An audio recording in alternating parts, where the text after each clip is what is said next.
গণ অভ্যুত্থানের নামে যে নারকীয় ঘটনা চলেছে তার বিচার হবে, খুনিদের শাস্তি দিতে সম্প্রতি দেশে ফেরার বার্তা দিয়েছেন দেশত্যাগী বাংলাদেশের প্রাক্তন প্রধানমন্ত্রী শেখ হাসিনা।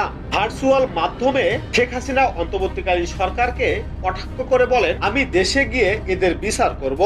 প্রাক্তন প্রধানমন্ত্রী হাসিনাকে ভারত থেকে ফেরানোই বর্তমানে তাদের সর্বোচ্চ অগ্রাধিকার বলেও জানান তিনি।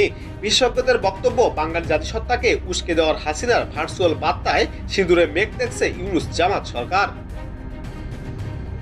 আরো বলা হয়েছে, জুলাই বিপ্লবের পরে ক্ষমতায় আসা অন্তর্বর্তীকালীন সরকারের প্রধান লক্ষ্যই হয়ে দাঁড়িয়েছে বঙ্গবন্ধু শেখ মুজিবুর রহমানকে বাংলাদেশের ইতিহাস থেকে মুছে ফেলা, পক্ষান্তরে বাঙালি জাতিসত্তায় আঘাত করা।